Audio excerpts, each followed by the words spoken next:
আগের পর্বে ডাকুশিয়াল বাঘমামা super bike চুরি কইরা পালাইছিল।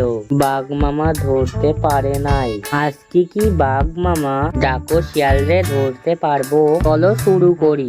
আগের দিন ডাকুশিয়াল আমার সুপার বাইক চুরি কইরা ফাঁকি দিয়া পালাইছিল, কিন্তু আজ আর ওরে রক্ষে নাই।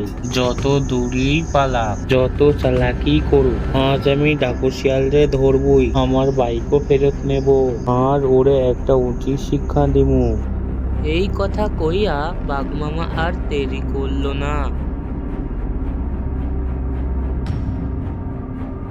বেজিরে লগে নিয়ে জিপ স্টার্ট দিল। তারপরে দুজনে জিপ লইয়া ডাকুশিয়ালরে খুঁজতে বের হইল। জঙ্গলের রাস্তায় দিয়া যাইতে যাইতে তারা চারপাশে তীক্ষ্ণ নজর রাখতেছিল, কারণ বাঘমামা আজ কোনোভাবেই ডাকুশিয়ালরে হাতছাড়া করতে চায় না।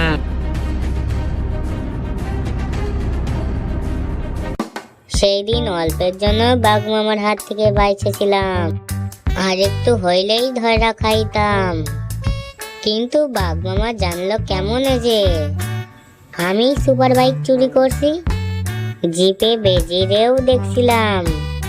আমার মনে হয় আমি যখন বাইকটা চুরি করতেছিলাম তখন বেজি সব দেখা বাঘমামারে খবর দিছিল।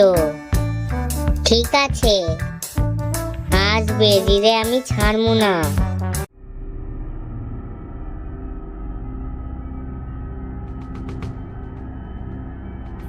বাঘমামা, ওই দেখেন, ডাকুশিয়াল আপনার বাইক লইয়া সামনেই পালাইতেছে। তাড়াতাড়ি জিপের গতি বাড়ান, আজ আর কোনোভাবেই ওরে পালাইতে দেওয়া যাইব না, ধরতেই হইব।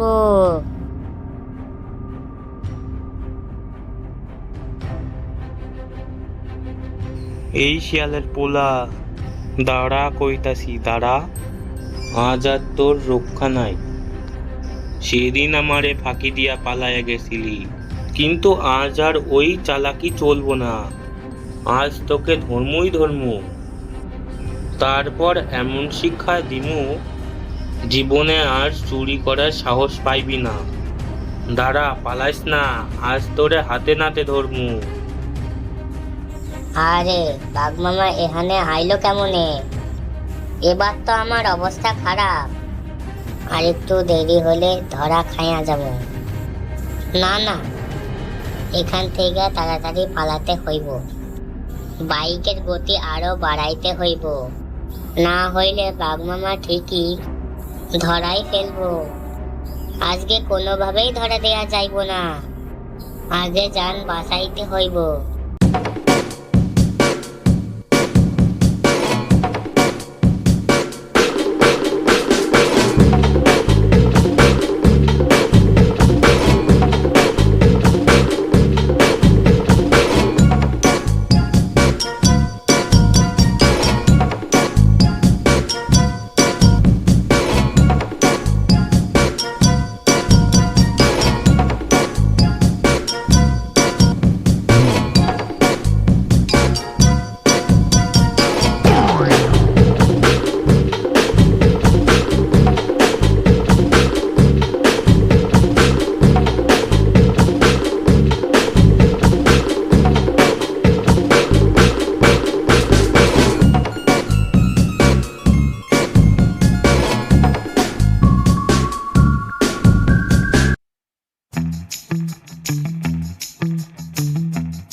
শেষ পর্যন্ত ডাকুশিয়াল আর পালাইতে পারল না।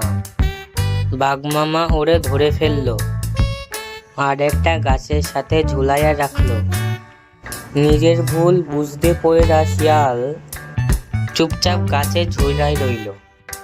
ভিডিওটা কেমন লাগছে কমেন্টে জানাইবা। আর এরকম ভিডিও দেখতে চাইলে চ্যানেলটা সাবস্ক্রাইব কইরা দিও। ভিডিওটা ভালো লাগলে একটা লাইক কইরা দিও। আর তোমরা কোন জায়গা থেকে দেখতেছো কমেন্টে লিখা জানাইবা।